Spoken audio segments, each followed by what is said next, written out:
Mga kabulilit, halika na, tayo'y magkwentuhan, dito sa Bulilit Channel.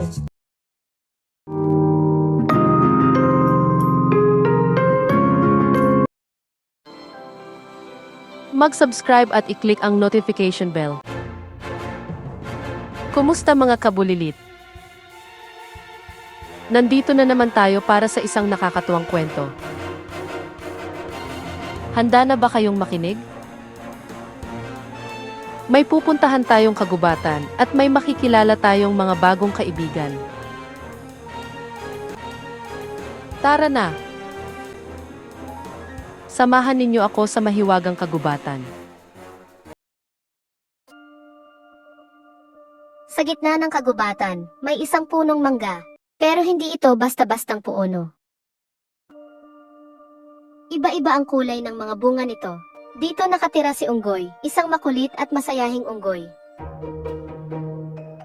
Isang araw, habang kumakain si Unggoy ng paborito niyang pulang mangga, may narinig siyang iyak.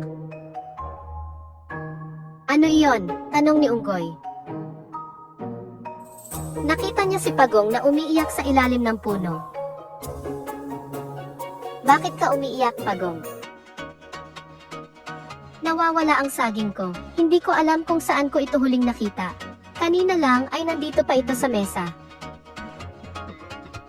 Ang saging na pasalubong sa akin ni nanay. Napakahalaga nito sa akin dahil ito ay galing sa kanya. Lagi niya akong binibigyan ng saging tuwing umuuwi siya mula sa trabaho. Huwag kang mag-alala, Pagong. Alam kong mahalaga sa iyo ang saging na iyon. Tutulungan kitang hanapin," sabi ni Unggoy. "Hindi kita pababayaan. Sama-sama nating hahanapin ang nawawalang saging." At nagsimula na silang maghanap sa buong mahiwagang kagubatan. Sinuyod nila ang bawat sulok, bawat puno, at bawat halaman. Hindi sila tumigil hanggat hindi nila natatagpuan ang nawawalang saging. Habang naglalakad, nakakita sila ng iba't ibang hayop na tumulong sa kanila. May nakita silang ibon na nagbigay ng mga pahiwatig kung saan maaaring naroon ang saging. May nakita rin silang kuneho na nagsabing nakita niya ang saging na dinala ng isang unggoy. Patuloy silang naghanap at hindi nawalan ng pag-asa. Sa bawat hakbang, nararamdaman nila ang suporta ng isa't isa.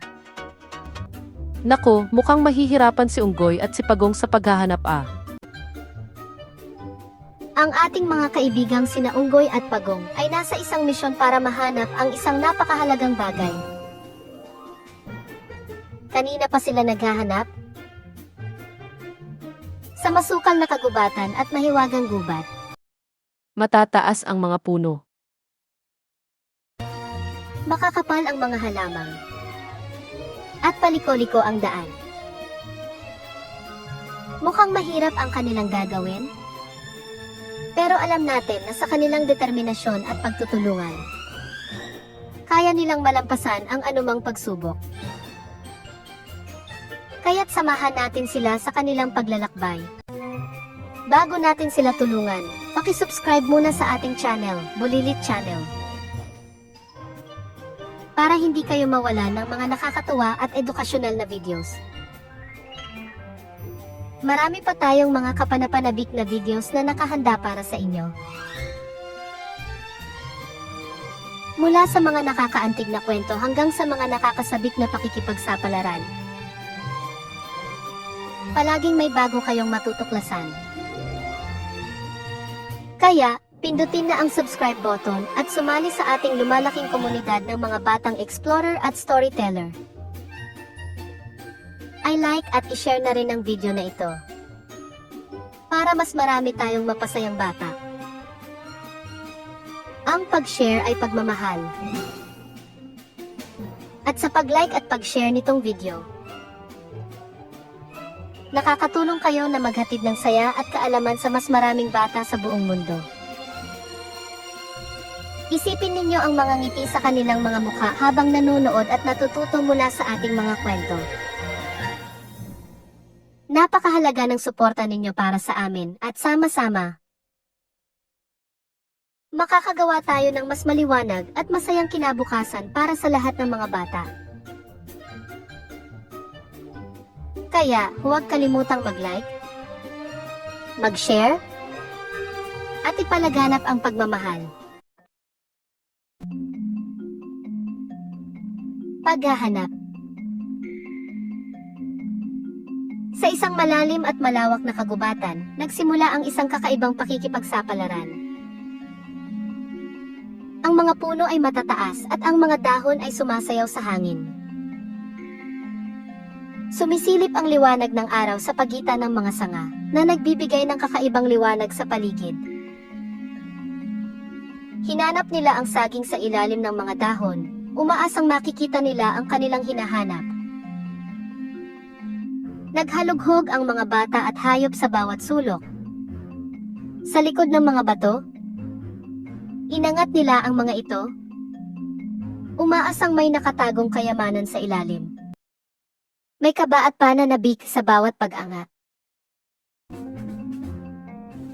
At sa loob ng mga guwang ng puno, sinilip nila ang bawat butas. Umaasang may makikita silang kakaiba. Parang may tinatagong lihim ang bawat puno. Wala pa rin, sabi ni Unggoy, hinihingal na. Pagod na sila sa paghahanap, pero wala pa rin silang makita.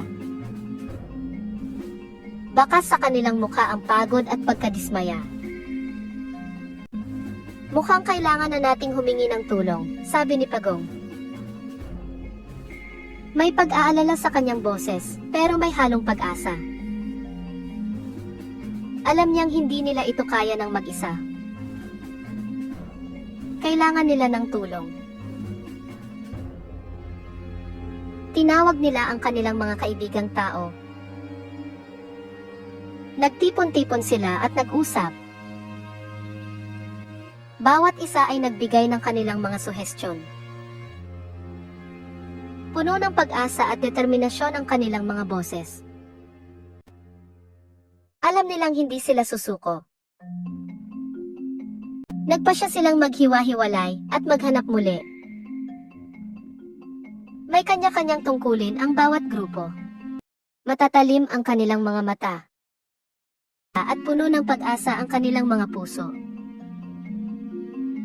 Hindi matitinag ang kanilang determinasyon.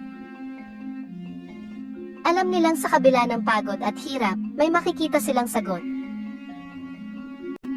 Puno ng pag-asa at pananampalataya ang kanilang mga puso. Habang lumulubog ang araw, patuloy pa rin sila sa paghahanap. Humahaba na ang kanilang mga anino, pero hindi sila sumusuko. Alam nilang sa bawat hakbang, papalapit na sila sa kanilang hinahanap.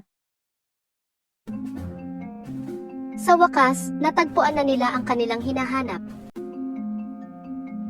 Tuwa at kasiyahan ang bumalot sa kanilang mga mukha.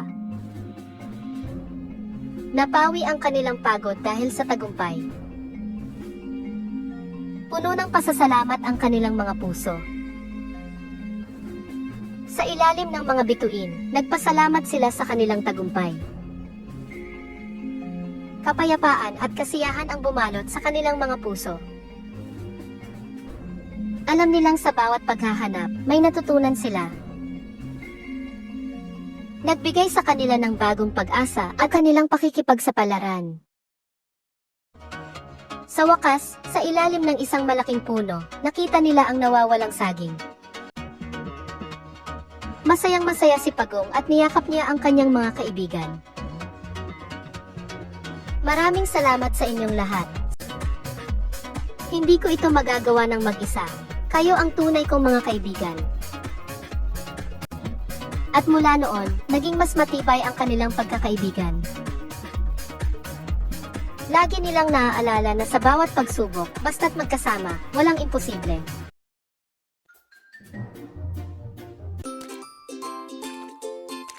At iyan ang kwento ng Mahiwagang Kagubatan.